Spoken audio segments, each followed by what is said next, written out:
emergency. This meeting will be conducted via teleconference pursuant to the Governor's Executive Order N-29-20. Welcome to the regular meeting of the Recreation and Parks Commission. And would everyone please join me in the Pledge of Allegiance? Pledge allegiance to the flag of the United States of America and to the republic for which it stands, one nation, under God, indivisible, with liberty and justice for all. Okay, we'll do roll call. Monse, would you do roll call, please? Yes, Commissioner Kelly Watson. Present. Commissioner Julie Stolnak. Commissioner Julie Stolnak is absent for the record. Commissioner Dave Lube. Present. Vice Chairperson Lee Davis. Present. And Chairperson Bob Moda. I am here. Thank you. Thank you. Presentations tonight. Somebody's going to introduce Monse Palacios, the Senior Administrative Analyst. Yes, thank you so much, Bob. It's my absolute pleasure to introduce Monse tonight, and I imagine she'll want to say a few words to you as well. She's been working in the recreation and community services field for 17 years. She started as a seasonal pool attendant and now serves as a senior administrative analyst for the city of El Segundo. Since starting with the city a little over 5 years ago, Monse has assisted in streamlining purchases and contracts and budgets. She's helped plan special events, including celebrations for the city's 100th anniversary, and contributed to the recent redesign of the city's website. Monse is currently leading the city's effort to develop an employee wellness program. Monse will support the work of the Recreation and Parks Commission in addition to the Diversity, Equity, and Inclusion Committee moving forward. Jackie Day certainly is a hard act to follow, but I'm confident that you'll enjoy working with Monse as well. Thank you, Melissa. I have the pleasure of meeting a few of you in the past. And like Melissa said, I will be taking over Jackie, and you can email me or give me a call as many times as you need to. I understand right now during this pandemic, everything is through email or actual Zoom calls. So don't be afraid to reach out at any time. Thanks. Okay, thank you and welcome to this new part of your job.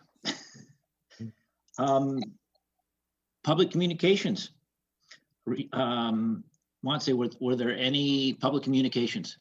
No, I do not have any at this time. Okay. And I don't see any, so we'll close public communications. Move to the consent calendar. Approval of the minutes of the Recreation Parks Commission special meeting of December 9th, 2020. Anyone? Dave, anybody? Okay. I move to approve. I'll second. Lee Davis. Okay, we'll have to do voice vote. So, Monse, I'm sorry? we'll have to do a voice vote for this. Okay, so I can do it if you'd like. So, go ahead. Yeah, go ahead. Bob Moda is a yes. Dave Lubes, Yes. Kelly Watson, Yes. Lee Davis. Yes. I don't see Julie here yet, so that'll be 4-0. Okay, there's no unfinished business. New business. El Segundo Flying Trapeze Group. Recommendation by staff, advise staff to negotiate an agreement to authorize a 6-month El Segundo Flying Trapeze pilot program in Recreation Park, or 2, alternatively discuss and take other action related to this item. I'm going to guess Acacia. Yes, that would be me. Good evening, commissioners. As you remember, back in October, we had the El Segundo Trapeze Group come out and speak briefly about their activities and what they're able to offer to the city of El Segundo. Tonight, they're returning to give a more in-depth presentation. Due to the October meeting, it seemed as if commission was more interested to hear more information. So they are returning. We also have Bob May online. He's from ICRMA, which is also the Risk Program Administrators Group. If you have any in-depth questions about risk, possible insurance, anything to do with possible impact with having this program in the city of El Segundo. After the presentation, we're hopeful for a discussion and your recommendation. Well, we have a recommendation on the floor. We're hoping that you will approve it. With the El Segundo Trapeze Group, just keep in mind that we would want to work with the Trapeze Group with possible impacts of them using a certain area with our summer camp, our Easter egg hunt, and even some contract classes.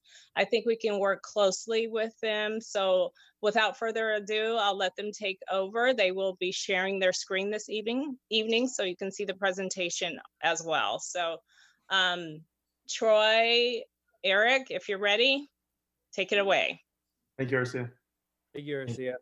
Hello, everybody. Nice to see some familiar faces, and I think maybe a couple I haven't seen before. Rob, Taz, and myself, Eric, we are representing the potential El Segundo Flying Trapeze program that we would love to bring to the city of El Segundo. I'm going to share my screen here, and we will do an adapted presentation similar to the one that we did in October. So initially, we just want to start with a little bit of background about ourselves. So Rob, if you want to just talk a little bit about you and what you're all about. Sure. Hi, everyone. So my name is Robert Taylor. I have over 25 years experience in circus and flying trapeze. I've been fortunate to open several of these flying trapeze schools and circus schools around the world. So I'm excited to potentially bring it to El Segundo. It's been great for me because I've been able to watch them grow and be successful. And I've even met my wife there. That was actually that's actually where I met my wife in New York when I opened up a school there. So yeah, that's just a little bit about me. Taz, thanks. Hey, what's up, guys? I'm Troy Castaneda. I go by Taz as well. It's my circus nickname. Also been a childhood nickname, but I go by both, but mostly Taz in the circus world. I grew up as a gymnast. I did that competitively for 13 years. And then after that was over, I actually tore my hamstring. So it was kind of an early retirement for me. But then I actually jumped into racing cars professionally. So something quite a bit different. I did that for 10 years, traveling around the world. I lived in Italy at 17 years old. I was there for a couple of years. I learned to speak Italian. And then I moved back to the States. And shortly thereafter, I got back into acrobatics and trapeze in particular. And I've been involved in trapeze for about 5 or 6 years now. And around the same time, I actually got back into some sort of competition, but in performance aspects. So I've been in over a dozen shows.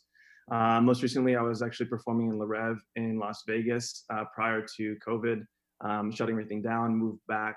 And the trapeze is actually where I met Rob and Eric as well. And so now that everything is kind of changing with what we're doing with COVID, we're trying to partner up and do something a little different and hopefully help you guys out. Awesome. Hi again. My name is Eric Flemons. I grew up in South Florida and I attended Florida State University, which has a collegiate circus program, the oldest one really in the country. And I was there for 4 years, graduated, and began working on trapezes. I graduated in 2015 and have been exclusively working on trapezes ever since. I met my fiance, again, working on a trapeze, and then we drove out to Los Angeles where I began working at Trapeze School New York, which is on the Santa Monica Pier. I've spoken about that one in the past, and that's, again, like Taz said, where Rob and Taz and we all met each other. And yeah, I've been teaching privately and doing all of the rigging and training the staff for trapeze schools around Southern California. So if any of you are confused or you forgot what the heck is a flying trapeze, we have a little video to kind of show you a little bit more about what a flying trapeze is. Dana from KTLA actually went to trapeze school in New York on the 5th of January, and she had an experience where she did trapeze for the first time. So we're just going to show you her experience, and that hopefully will give you a little bit of a window into what it would be like for one of you or for any person to do trapeze and experience it for their very first time. Right. Here at LA Unscripted, we encourage everyone to escape their comfort zone and explore SoCal together. So dare me. Go ahead. Dana Double Dog Dare Me. I'm Kevin here at TSNY Los Angeles. Dana, I dare you to come fly high with me here on the Santa Monica Pier. I am here to do your dare, I think. I brought her some support. Okay. Yeah, because she's really good at this stuff. No, I'm not. Trapeze school was started by a pair of doctors in 2002 and started on the Santa Monica Pier in 2008. We have 4 current schools across the U.S., one here, one in DC, Chicago, and New York. This is an actual school. We offer single serving classes here. We also offer workshops from beginners to advanced flyers to occasionally we get professional flyers that are going to train here as well. How many people get hurt doing this? Our most common injury is actually splinters because we're on the historic Santa Monica Pier. Yeah.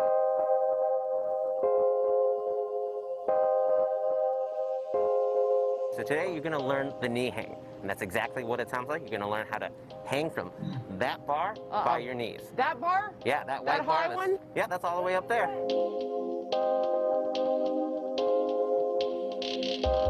First thing that you're going to hear from me when you're swinging through the air is legs up, hook your knees. What if you struggle to do it on the ground? Hips forward, chest high, shoulders behind us. So how are you guys handling the COVID restrictions? So with the COVID restrictions, we're limiting class sizes. We're also increasing individual spaces so that people can maintain their social distancing, making sure we have hand sanitation at every point in our school, as well as maintaining masks on at all times for students and staff.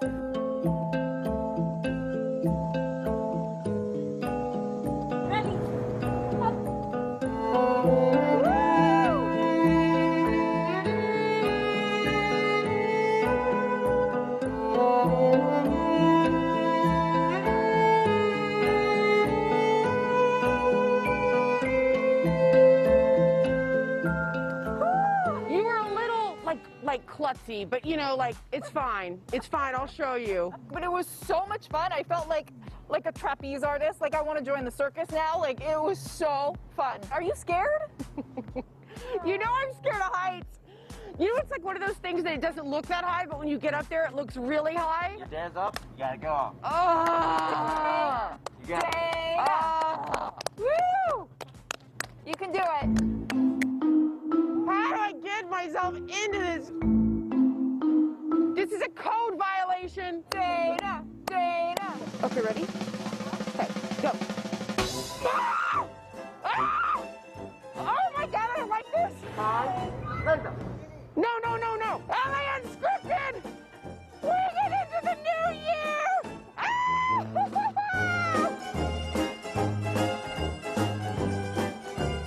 Oh my God. You faced your fear. I did. And you did it twice. I'm really glad it's over. Yeah. I'm really glad I did crying? it. No. We could train. We could like join the circus. I'm gonna hard pass.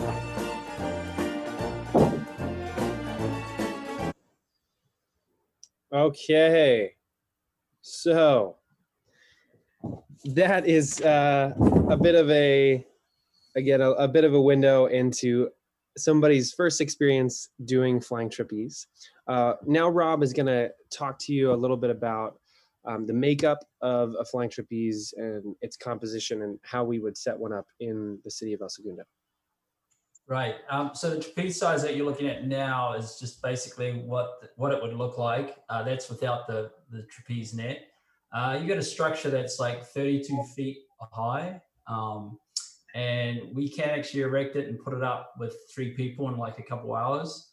So it is pretty compact, but that's without the net. Now, Eric will show you, when we put the net up, This is what it looks like.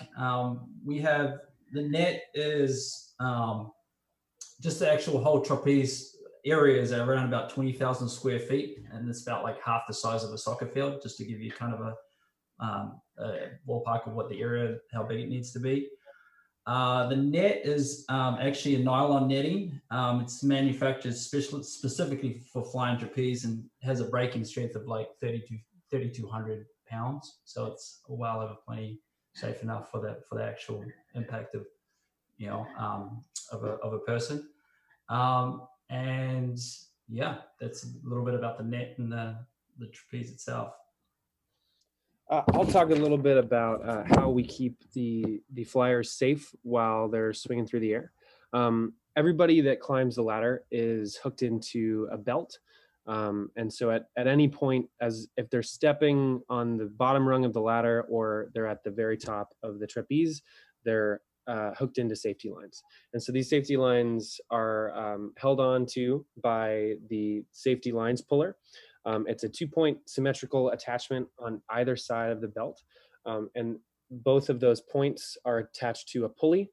So it's the individual isn't able to shift outside of the horizontal plane that we have them on. And the operator has control of the flyer at all times. And this doesn't even take into account the net underneath everybody. So we could hypothetically do trapeze without the net, as long as you have the safety lines on. But we have 2 points of ultimate safety at any time. So talking a little bit about why El Segundo would benefit from a flying trapeze program. Well, we know that 57% of US children will have obesity at age 35 if current trends continue. Kids are less and less active every year. There's a decline in team sports, and especially during COVID, families are really yearning to come together and participate in an activity together in a safe and constructive way. And so trapeze comes in as a pretty unique, mysterious sport while remaining accessible to a broad audience. There's no barriers for entry. It's low impact. There's no age limit. There's no height restriction or weight restriction.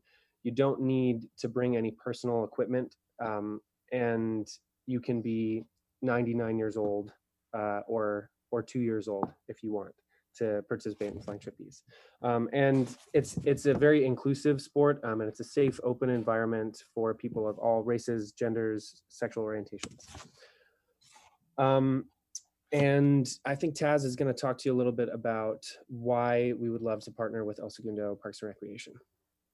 Thanks, Eric. Yeah, so we love the city of El Segundo, and actually Rob, Eric, and I spend a lot of time out there surfing. We love the weather, we love the community, we love the atmosphere. And when we stumbled across that park, we thought it would be a great place to build something that's different and unique for the city. We also realized that there's a lot of schools around for after-school activities, et cetera, but it seems like a great safe area to bring something that's new within El Segundo, and everything being COVID. It's something that we can bring people out and together to go do.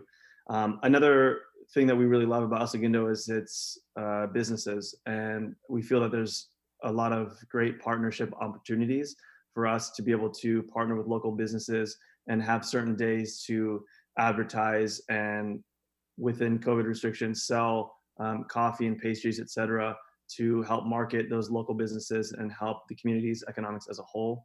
And then as well, on this last bullet point here, position the city as a leader and innovator in community involvement, so that we're bringing something inside the community that keeps everybody happy and safe and gives them something to do. Service values, I'm sure all of you have seen this a few times, but we just want to tie that together with what we offer. Community and diversity, echoing what Eric said, is exactly what Trapeze is about. Trapeze ends up having its own little family, and we end up seeing a lot of the same people coming back because it is fun. It is something new, being innovative to the city. And Trapeze itself builds integrity with the community of its own flyers, and with the staff as well, trusting one another. And we have flyers that keep coming back to us over 30 years because they love doing it. And it's not necessarily they want to go pro, but they love just the family aspect of it. And a lot of people now, I hear more and more, want to just come and fly because they get to interact with friends or see people, get out of the house. So especially in a time like this, it's imperative to have something that we can focus on and have a high quality of life, right? And mental health is even more important now than it ever has been before. Teamwork within all the flyers and with ourselves as employees and staff to work together to have a fun and safe experience.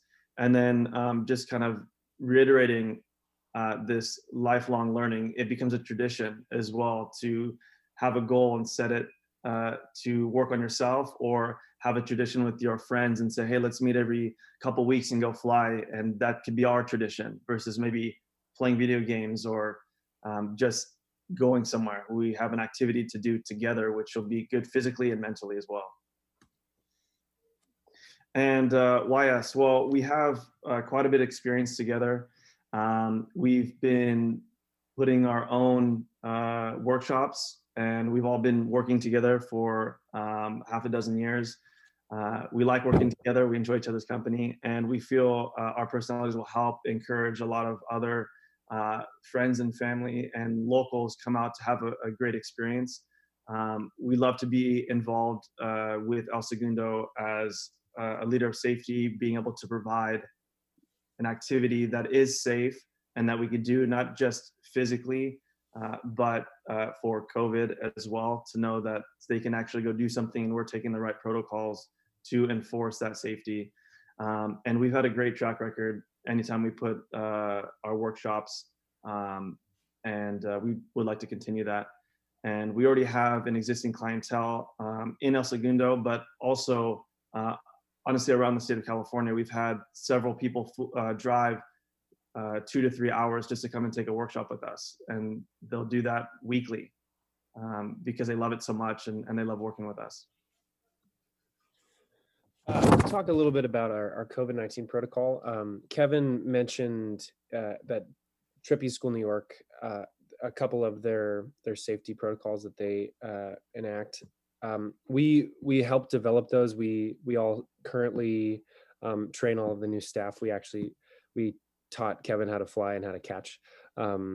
We adhere to all of the safety protocols that were laid out by Gavin Newsom and Eric Garcetti, and I think we actually go above and beyond a lot of the protocols that they are enforcing, and it's enabled all of the trapeze programs in the city, in LA County, to stay open.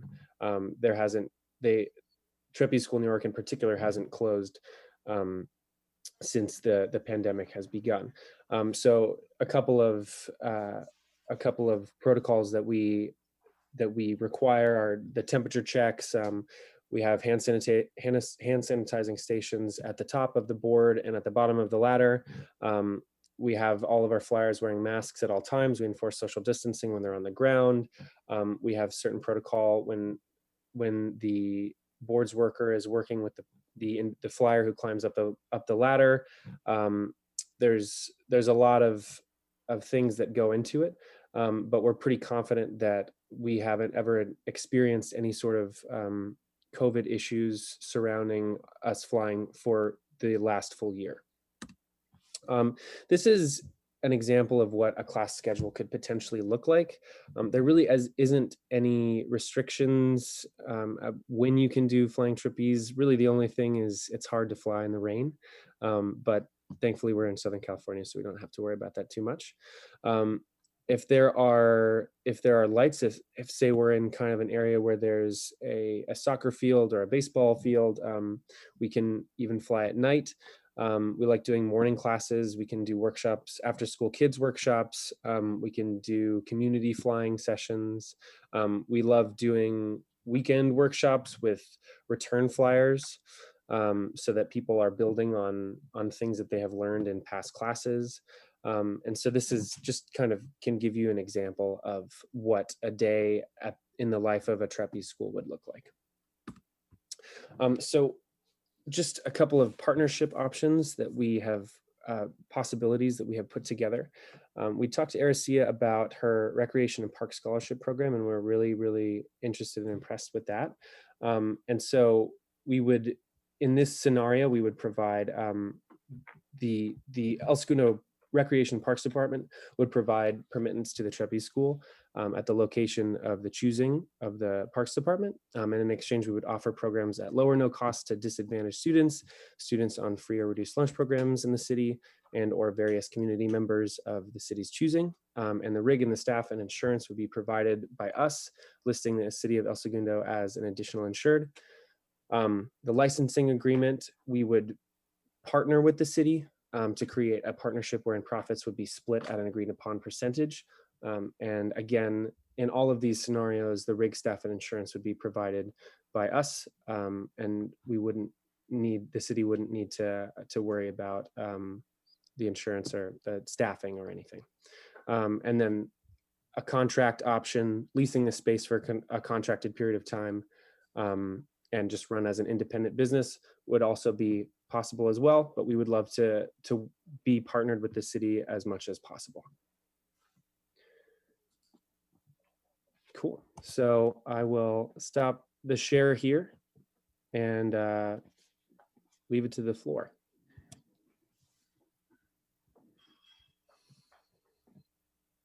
Acacia, did you want to jump in, or do you want me to take it? I'm sorry, I was just talking away and my mute was on. You were muted. So, yeah, let's try it again. So commissioners, this is a good time. If you have any questions, feel free to ask.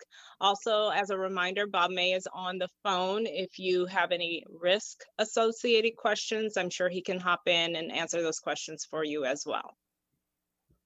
I'm gonna go with the first question. Staff, which would be Acacia, Melissa. Elias is on here too, I believe. Of those three options that he showed, which one's the city looking, if possible, what is the city looking for of the three options? The contract one, number 3? That's a question. Melissa, do you want me to answer, or? Either way, my recommendation, and we did have conversation with the city attorney and with the finance director as well. We would be looking at a agreement only, so not an official partnership. It would be more like a facility use agreement with a rental fee and an insurance agreement that El Segundo Trapeze would need to meet. The city would not be interested in the other partnership options at this time. Okay, thank you for that. Anyone else? Kelly, Dave? Yeah, my question is around where we're going to put it. And the reason I'm asking is, having spent many years fighting for field space in El Segundo for team sports that, may be declining elsewhere in the world, but have not been declining here in El Segundo and have had limited access to fields. My major concern is where are we doing this, and what groups, not just sports, but what other groups are going to be fighting over this potential space. And while I appreciate that this is a sport that we can do during COVID, I worry about the longer term implications to both the sports field allocation process, as well as some of the other vendors who use Rec Park for different private sports activities. So I mean, this looks like it takes up a decent amount of space. It would be great to know where you're thinking and how that impacts the rest of the user groups. So Acacia? Currently the group is requesting the lawn bowling area. They're also open to other areas throughout El Segundo, but I believe they have taken a short field trip and looked at the lawn bowling area over there in Recreation Park. I did bring up in the beginning some concerns would be like summer camp, the Easter egg hunt, and some contract classes. But I am positive that we could work with them as long as we could use the space during those times that we would need it. And we would have to work that out in scheduling if we were to move forward with something like this. But we weren't actually, we hadn't pinpoint, we didn't give an exact location to any other space, just that space as for now, Kelly. Okay, so if we were to, because I see in the notes here, there's a motion, there will be at some point a motion to approve a contract.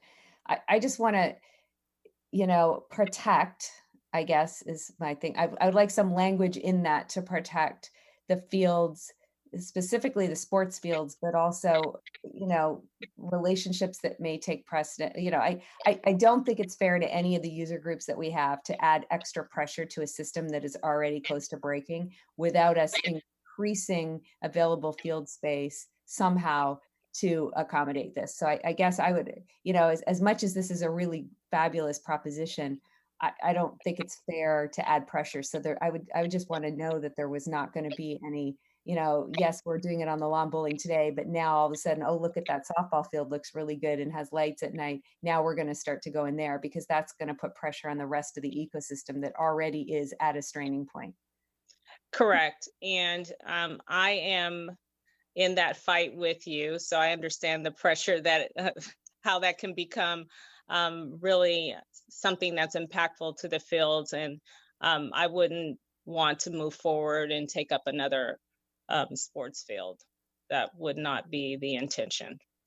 And I just wanted to follow up, but that is part of why the recommendation is the 6-month pilot program to really be able to assess the success of the program, but also the impact on other park users. So team sports, tennis, the dog walkers, we would want to definitely evaluate the program at the end of those 6 months and take another look at extending that agreement. And we would need to all go into it with the understanding that there's no guarantee after 6 months that the space will continue to be available for the flying trapeze. I also want to mention, I know at the previous presentation, I believe Segundo Flying Trapeze talked a little bit about the anchors and the ability to, you know, remove the netting and to block off the anchors so that the space could be used for other purposes at certain times. So I don't know if you want to revisit that particular option, if that's helpful. Eric, Yeah. do you want to jump in? Yeah, totally. So the net is able to be taken down again with a team of 2 people in the span of half an hour. And that would allow for many activities, including something like Easter egg hunts or different uses of the park. To take the entire rig down would take a few hours, and it would be absolutely possible if you were to say, hey, we need this for some sort of event that we have every single year. So you have to take the rig down, move it, and then bring it back in. That would be possible. But taking the net down would open up a lot of space. And again, we would defer to the judgment of the city as to where to put the trapeze. The lawn bowling area isn't our dream location. It's just kind of an example of how much space we would need. And so if there is a park that we don't want to take away from the city in any way. So wherever you guys decide is the appropriate place to put us, we would happily take that space. Okay. Lee, Dave, anything? Go ahead. Go ahead, Lee. We'll come back to Elias. Yeah, I mean, I like the idea. The one thing I did understand a little bit of the Santa Monica Pier is the actual setup looks to be very large. And my understanding of the lawn bowling area is it didn't appear to be that large. Have you sat down and marked out the actual measurements and felt that it's going to fit in there without, you know, overflowing into the walkways and stuff like that? We have not done that just out of respect to the city. We didn't really know how far we would get with this presentation, but that is absolutely possible to do. I believe it will fit in the lawn bowling area, but again, that's not necessarily where it needs to be placed. And just to add on to Eric as well, and to give you a little bit more information, Lee, on TSNY on the pier, it's set up. That's not only just the rig there. They also have a trampoline rig. They have 3 sheds, and then they have an aerial rig on top of that as well. So a lot of the guy wires that you see are actually from other circus equipment as well. So it's not just the trapeze rig that you see kind of passing through. Just so you know, to keep in mind that there's more there than we would have.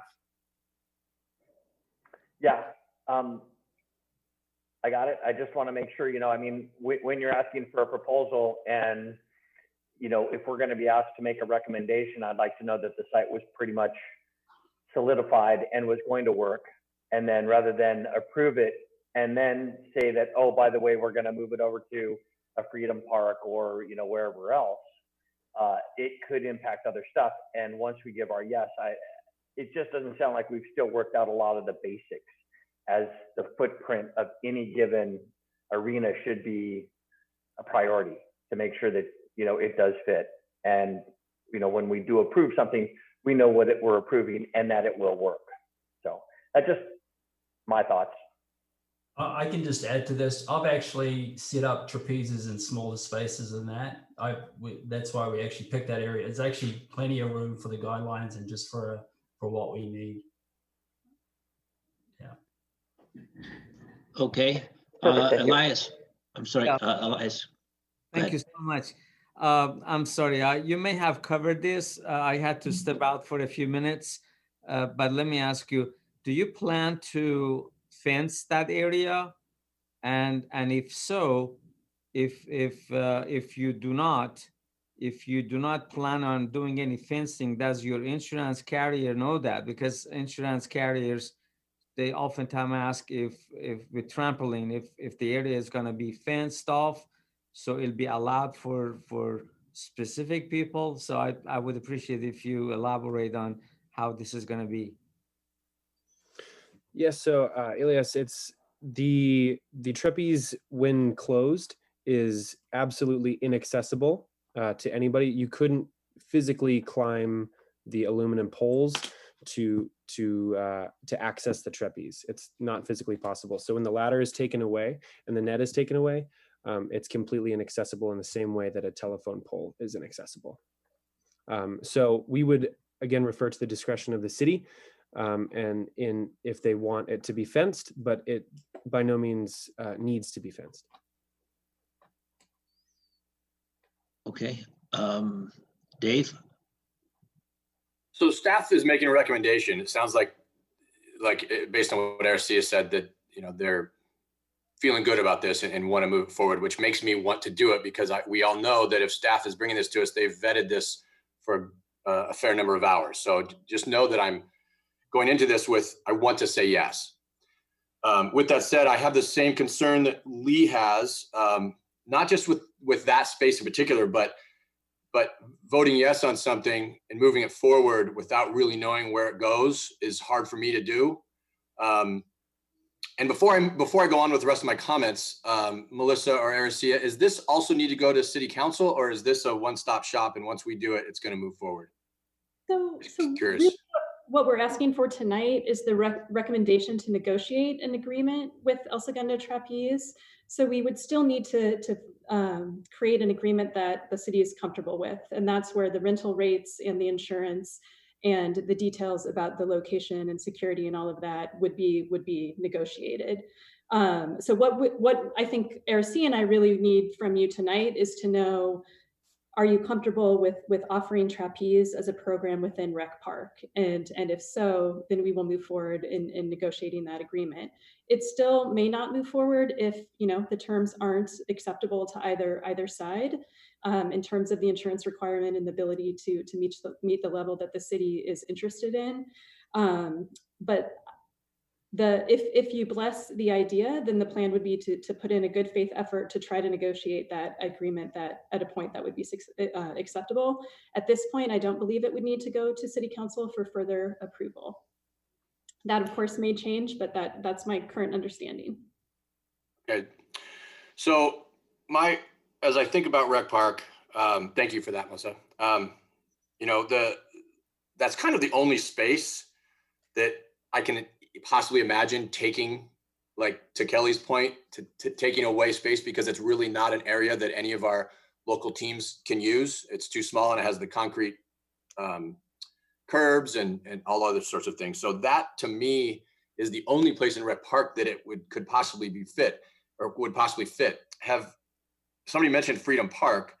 Does it make sense to go somewhere other than Rec Park? And because here's my other thought, aesthetics wise, you know, we all really like the openness of Rec Park, and this is a bunch of 30-foot poles kind of in the middle of the park and right between Joslin Center and Checkout, kind of in the main hub of the entire park. So part of my concern is just the aesthetics. We're going to put up a metal structure kind of right in the middle. So to me, I like I said, I want to say yes.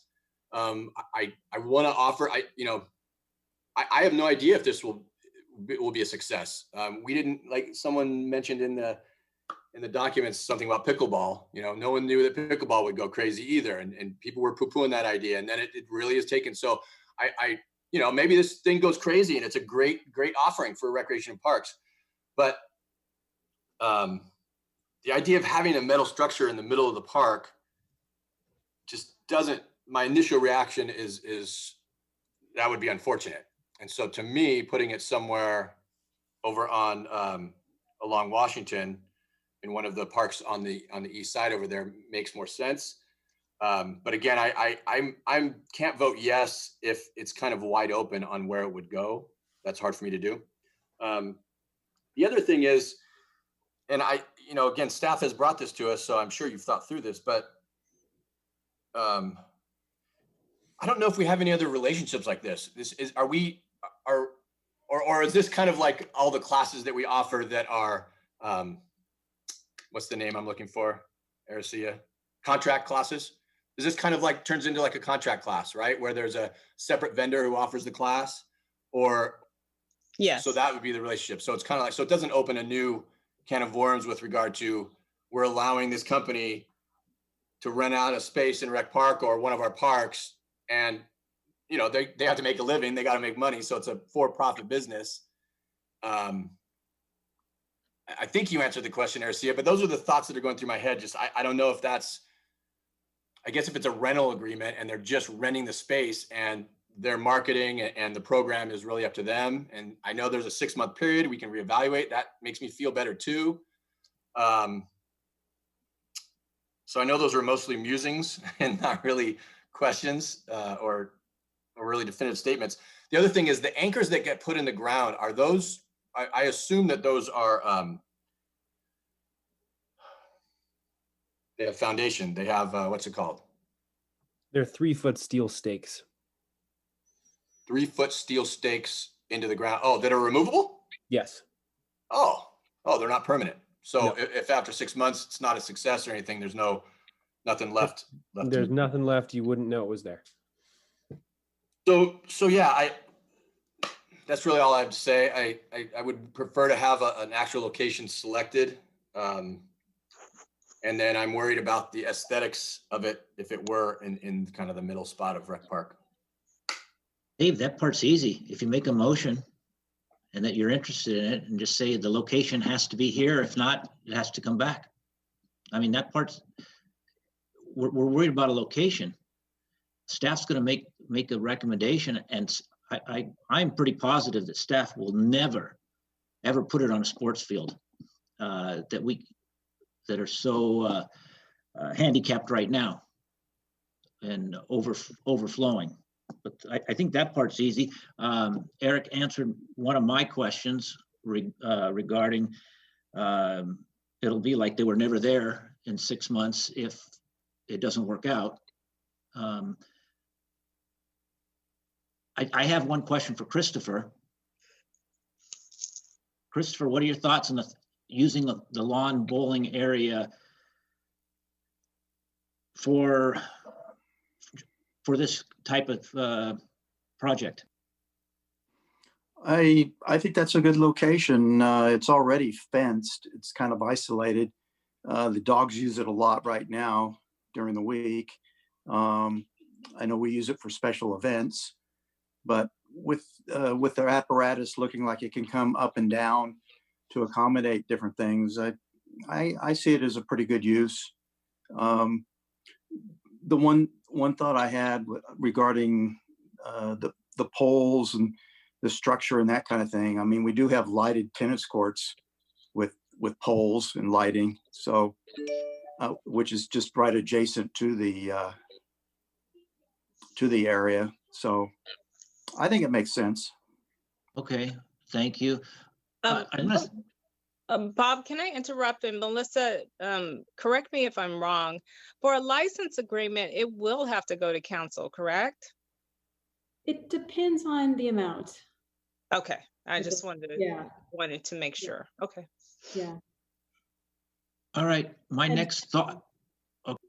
And I'm sorry if I could just respond briefly to Dave's comments about location. We did talk about other possibilities and did not come up with one that we would recommend compared to the lawn bowling area of Rec Park. Freedom Park, we do get complaints sometimes about noise and from residents and others near there. And so that was a concern. Rec is a little bit farther away from residents. And so that was part of our decision-making related to that location. So for this item right now, the recommendation is that particular spot. Obviously you can direct us to take another look at other options. But our first pass, we recommend this location. And we have tennis courts there. I guess basketball also. Does anybody see any conflict with the tennis courts? With anything like that? Lee, anybody? I didn't. I was just throwing it out there. I don't.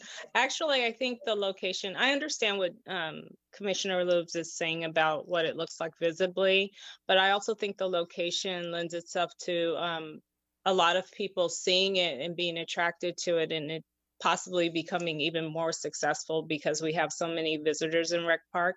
It also allows staff, because we're in Rec Park so often, to keep an eye on the activity, seeing how it's growing, how successful it's becoming, whether this is something we can look forward to possibly go beyond 6 months if it works. The Rec Park lawn bowling area just, to me, works for that. That would just be my 2 cents. Okay. I know that the fact that dogs are in there all the time isn't the best thing, and that's not what it's for. But are there any other users, to Kelly's point, that, I mean, does anyone play lawn bowling anymore? Does anybody use that for anything? I know there was a couple, like 4 or 5 guys who were playing lawn bowling like every week. This is like a year or so ago. They had like shirts made up, lawn bowling league or something. That must be over. It's rarely used for that. I see it used most during summer camps, and in the summer, at times we have a dog training class that will go on there. And the big event, of course, is our Easter event, and we use that for the little ones. But as long as we're able to remove the nets and still make use of the area, that should not impact those activities. One more for you, Acacia.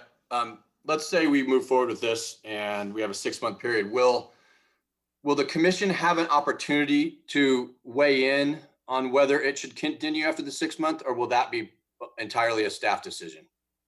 Because it make me feel more comfortable if we get to kind of Like, because maybe it doesn't look as bad as I think. Maybe I go down there and it's like, yeah, you're right. They're shorter than light poles. This isn't so bad. But maybe I go down there and I say, this looks terrible. I don't know. Will we have another opportunity, another pass at this at the conclusion of the 6-month period? Definitely. If the commission would like for us to come back and revisit after the 6-month period or right before the 6-month period ends, we will be more than open to doing that.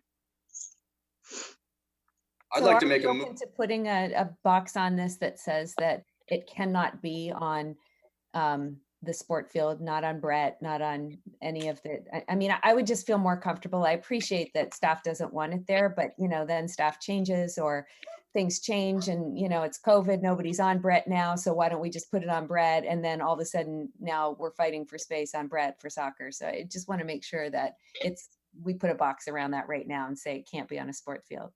Well, let's, like Bob said, let's make the motion that our motion is to negotiate with these guys for that specific space only. Do I hear a motion? I would like to make a motion.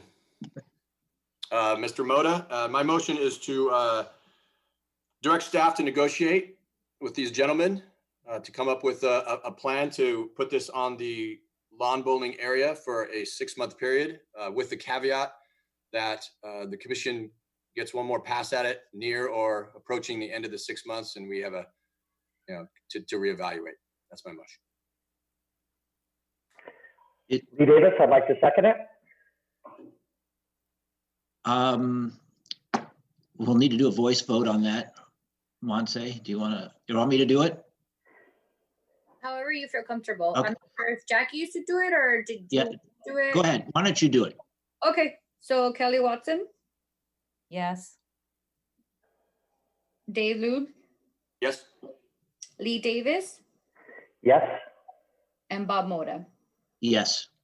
So that's 4 votes. And it passed. That is 4-0. Thank you, Monse. No problem. Melissa, we good with that? And Acacia? Yes, thank you very much. Thank you. And I'm sure staff will take care of addressing all the liabilities and for the city. Thanks to the 3 of you. Appreciate it. Thank you all so much. Thank you. Really appreciate your time. Thank you. You're welcome to stay. I'm not saying go away. I'm just saying thanks. Okay, bye. Get out. Yeah, if you all want to leave now, you can. We wouldn't blame you. I'll contact you in about a week or so. Okay. Thank you all so much. Thank you guys. Have a great night. Have a Thank you. wonderful night.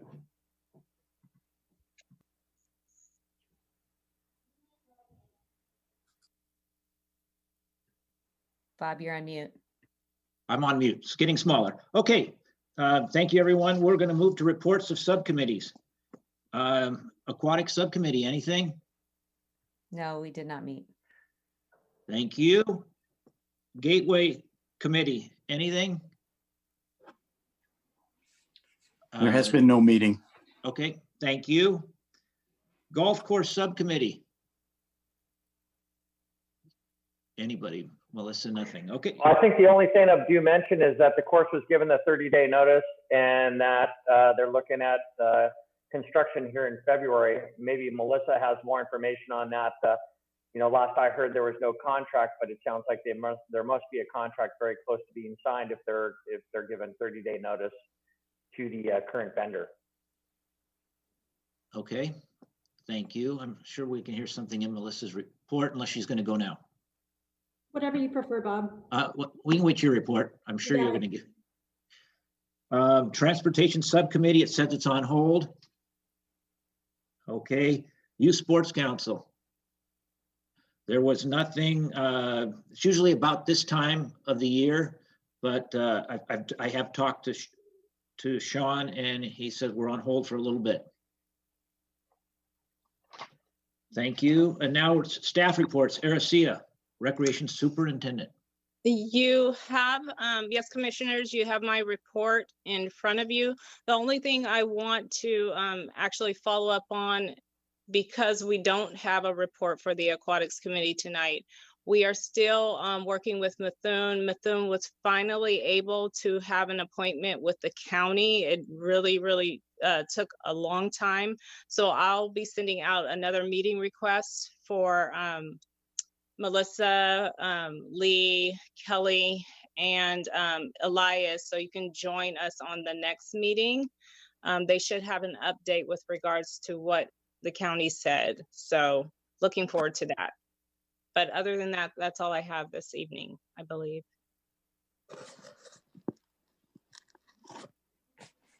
Anybody else for Acacia?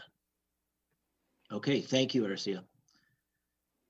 Christopher Henson, Parks Maintenance Superintendent, you're up. Good evening, Commission.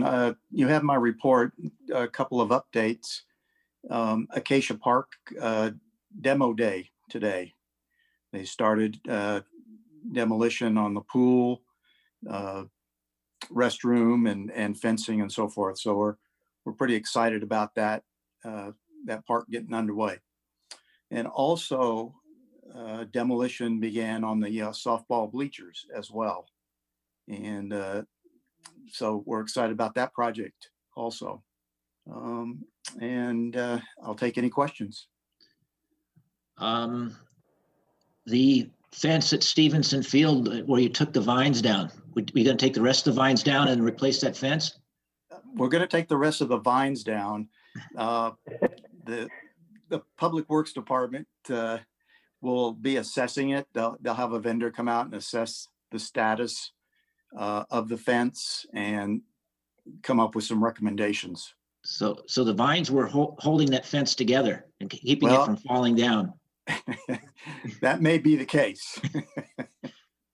Okay, I won't push you on that too hard. We'll let Elias help us out on that one when it's time. Yeah, I think the code, Bob, has changed dramatically for a fence that high. If they replace that thing, they're going to be massive poles, like 16-inch diameter poles. I don't know if it matters, but. So you're saying like at the baseball field at the high school, that size? Yeah, basically. Okay. Anybody else for Christopher? Seeing none. Thank you, Christopher. Director's report, Melissa. Yes, and I submitted a written report as well, but I would like to highlight a few items for you and for the El Segundo community as well. In terms of the lakes, just a little more detail. So yes, scheduled to close for construction in February. And as a reminder, redevelopment of the property will include a redesigned 9-hole golf course, a putting green, a new state-of-the-art top golf facility with a 3-level driving range. The golf course and the driving range will be closed for approximately 14 months during construction. There is a possibility to extend the closure date beyond February 1st, after which a 7-day notice would be provided prior to closure. So additional information available on the city's website, and that will be continually updated as new information is available. I did want to let you know that we have received some increased complaints recently about Richmond Field being used for unauthorized baseball and soccer practices and games, which as you know, violates LA County and the state's health orders. So our incident management team is in the process of procuring some additional signage for the entrance in the middle of the field. And we've increased our checks by our park rovers in an effort to improve compliance with those orders. If the situation doesn't improve, we may need to station some staff members at Richmond Field during the hours that it's open for public use. So we definitely ask community members to continue to work with us to help keep people safe and to keep that field open. In terms of the gateway, the presentation to City Council on January 19th that we talked about at the last meeting was postponed due to the holidays and the need for additional discussion. So the plan is that the next gateway meeting will be that first week of February. So we'll keep you informed as that project progresses. And finally, the Recreation and Parks Needs Assessment Request for Proposals, that RFP was released on December 10th as scheduled. Proposals are due tomorrow by 11 a.m. And I would love it if any of you would let me know by this Friday if you're interested in being part of the review and interview process for the qualified consultants. And that review will take place, or scheduled to take place in the next couple of weeks. So please let me know of your interest and availability. And I'm going to stop there as I know Elias has an update as well, but please let me know if you have questions or feedback. I may have missed it, but to Bob's question, so there is a lease agreement that was signed for the golf course? So it's actually the finance department and city manager's office that's working directly with Topgolf and CenterCal. So I don't know the status of that document, but basically 30-day notice has been given for closure on February 1st. But if construction is not ready, then there'll be ongoing 7-day notice given until it closes for the construction. So play those rounds now in case that February 1st date happens. Okay, anybody else? Okay, Elias, Public Works Director, your turn. Yes, thank you so much. Good evening, commissioners, and Happy New Year to everyone.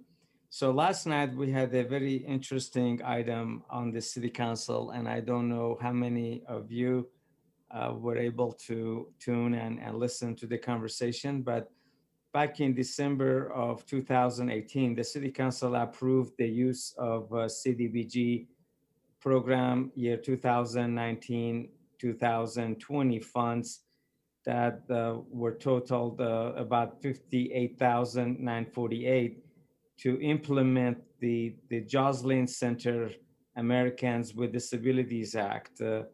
That's to comply the restroom facilities which we are not in compliance at this time.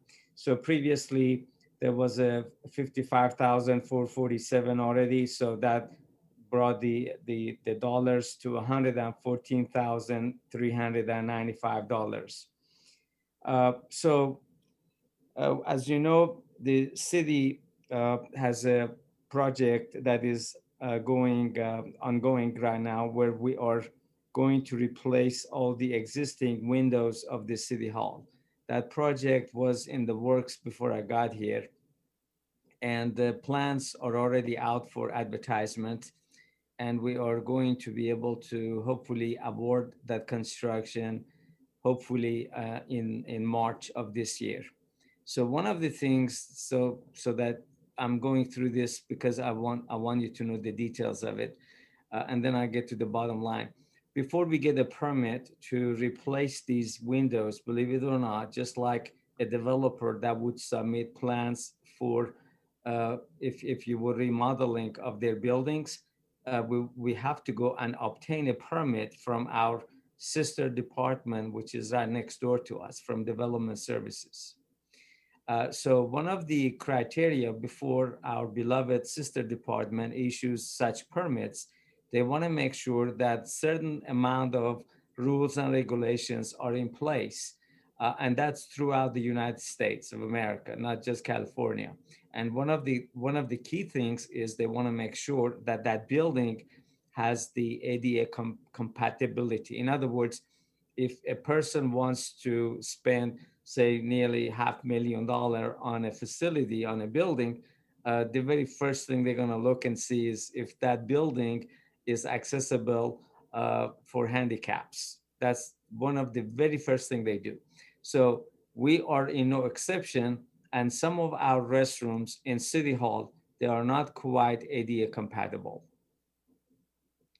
So having said that, and I can go into more details, but nevertheless, in order to be able to implement that project, we have to comply with this ADA requirement regarding our restrooms in City Hall.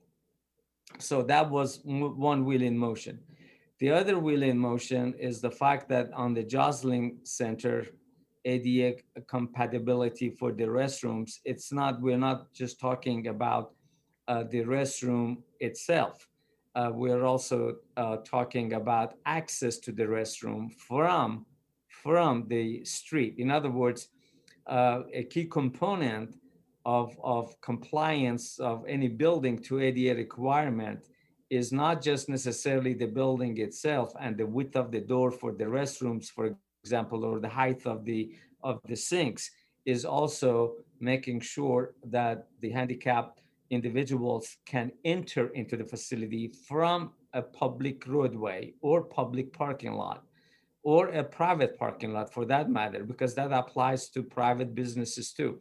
In other words, you have to be able to get out of your car, get on the sidewalk, You have to be able to have a ramp in case you're not quite straight, and the ramp has to meet certain elevations, certain slope. If the slope is too high, you got 2%, and then a resting area, another 2%, and having guardrails on the side. So it's the whole thing that needs to be looked at. Jostling Center, unfortunately, is not just the restroom that does not meet the ADA compliance. Also, the access from the street to the center is also a challenge.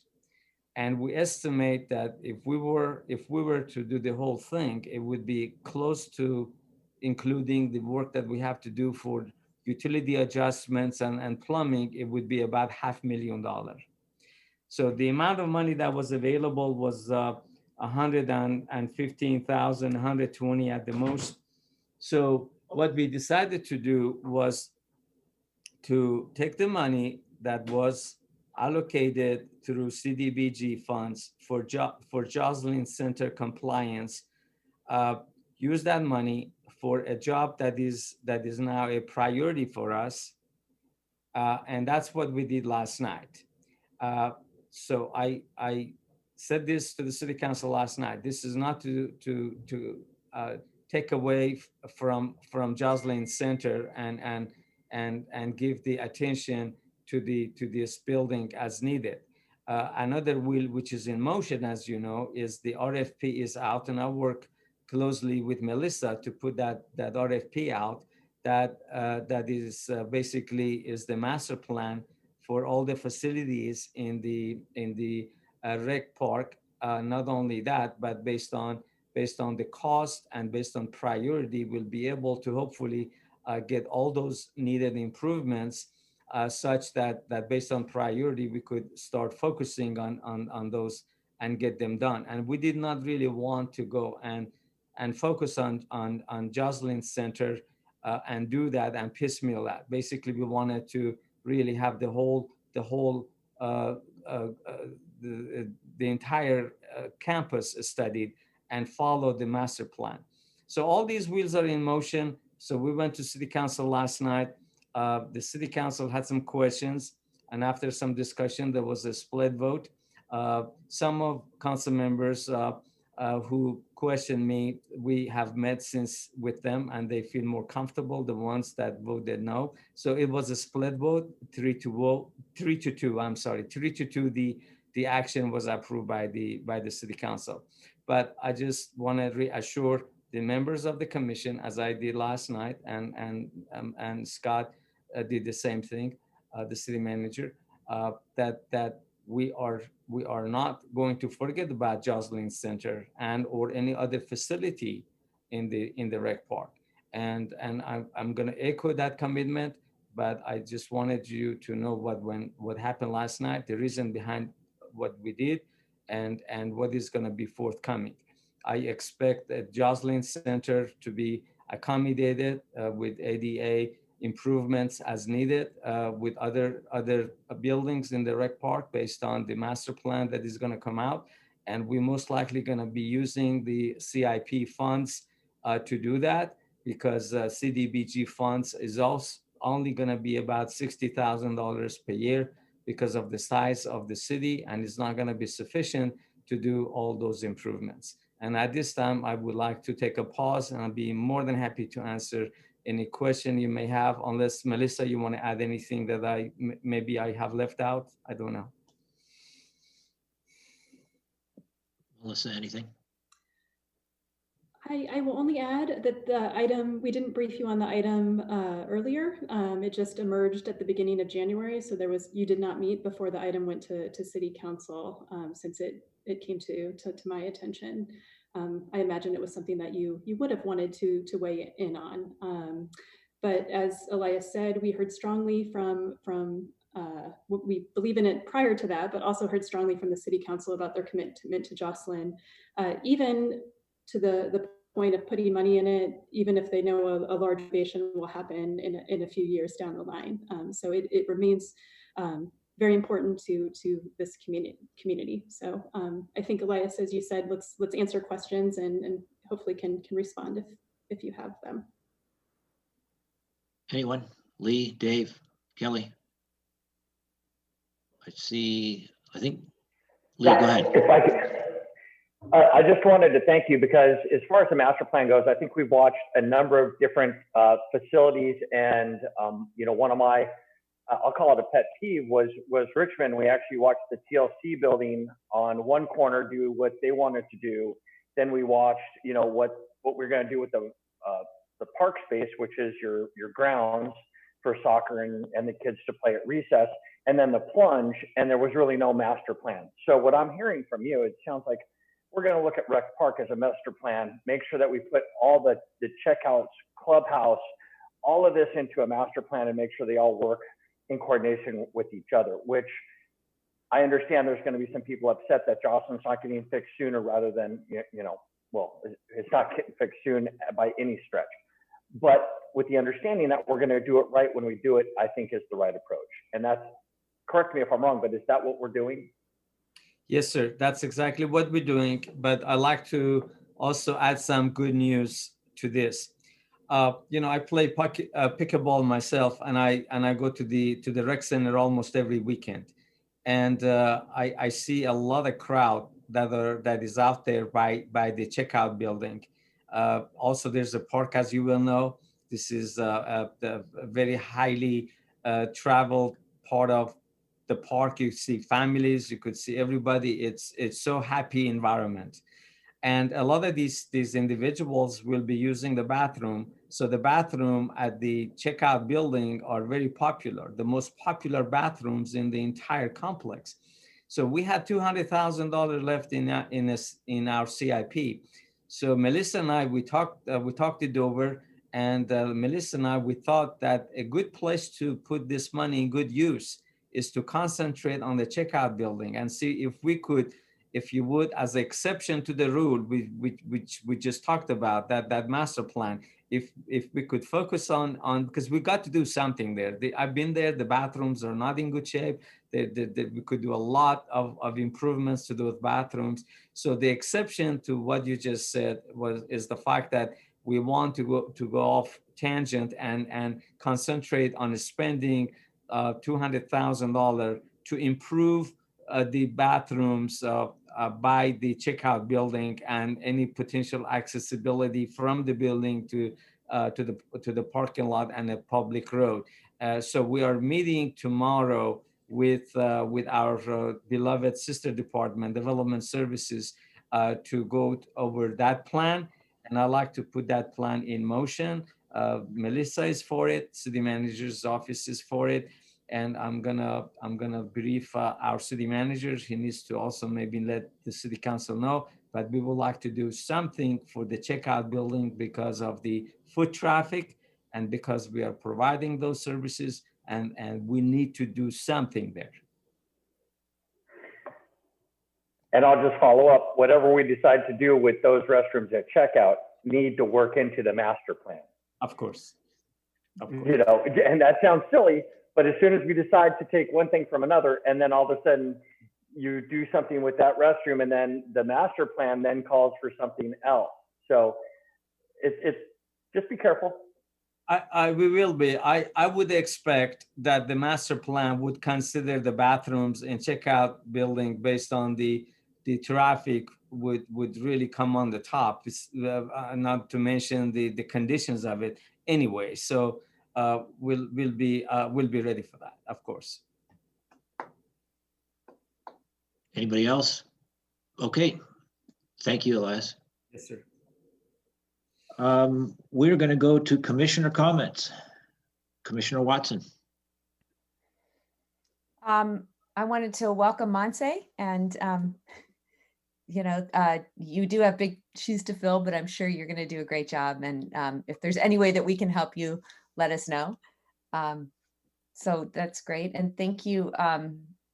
Thank you to the Trapeze folks. Are they still here, or did they drop off? I guess they dropped off. For coming up with something creative and new. So I've been on this kick now for a year to get everyone in El Segundo to get outside as much as possible. And it is really great I feel like we're so blessed here in El Segundo to be able to, go outside during the winter time when the rest of the country is kind of sequestered in a hard way. So it is really gratifying to see people out there. I haven't seen you yet, Elias, but I do use the park a lot on the weekend. And one of the things that I saw recently, I think I might have mentioned this to some of you, was how there were teenagers that had strung hammocks between trees and were talking to each other 6 feet apart, but from their hammocks, which I thought was such a clever idea and just, really great to see, because I think that did we not have COVID going on, I'm not sure teenagers would be outside talking to each other like that. So it was a really wonderful thing to see. And I just, again, the more we can get outside and show people, sort of role model this way of life, I think it'll have great post-COVID ramifications as well. Sure. Okay, thank you. Commissioner Lubes. No comments this evening. Thank you. Vice Chairperson Davis. Yes, I wanted to, congratulate Monte. Welcome into the group.